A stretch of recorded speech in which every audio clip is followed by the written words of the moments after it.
নমস্কার, আমি সমিতা আর আমার পেজে আপনাদের সবাইকে স্বাগত। আজকে বানিয়ে নেব কাঁঠাল চিংড়ি। প্রথমে জলে আমি লবণ আর সামান্য হলুদ অ্যাড করছি কাঁঠালগুলো ভাপিয়ে নেবার জন্য। অ্যাড করে দেব কাঁঠালের টুকরোগুলো। কুকার বন্ধ করে একটা সিটি দিয়ে নেব। নুন, হলুদ আর সামান্য কাশ্মীরি লঙ্কা দিয়ে কুচু চিংড়িটা আমি বেশ ভালো করে মেখে নিচ্ছি।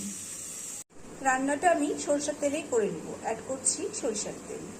তেল গরম হয়ে এলে অ্যাড করছি চিংড়ি মাছ। তেল ঝরিয়ে এবার চিংড়ি মাছগুলো তুলে নিচ্ছি। মাছ ভাজা তেলেই ফোড়নে যাচ্ছে গোটা জিরে, গোটা গরম মশলা, শুকনো লঙ্কা আর তেজপাতা। ফোড়নটা ভাজা হয়ে এলে অ্যাড করে দিচ্ছি আলুর টুকরোগুলো। ভাজা হয়ে এলে অ্যাড করে দিচ্ছি এক বাটি পেঁয়াজ কুচি। অ্যাড করে দিচ্ছি ছোট সাইজের দুটো টমেটো। অ্যাড করছি লঙ্কা কুচি, 1 টেবিল স্পুন আদা রসুন বাটা।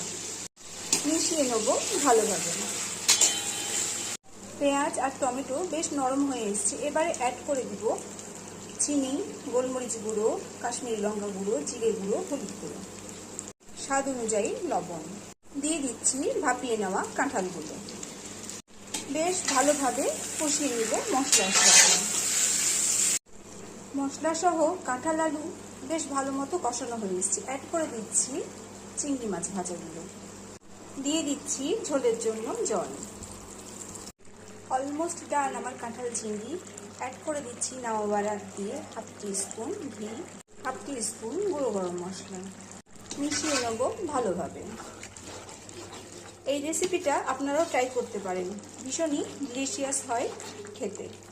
ভাত, রুটি, লুচি, পরোটা সব কিছুর সাথেই অনায়াসে বেশ ভালো যায়। আজ এ পর্যন্তই। বাই সবাইকে।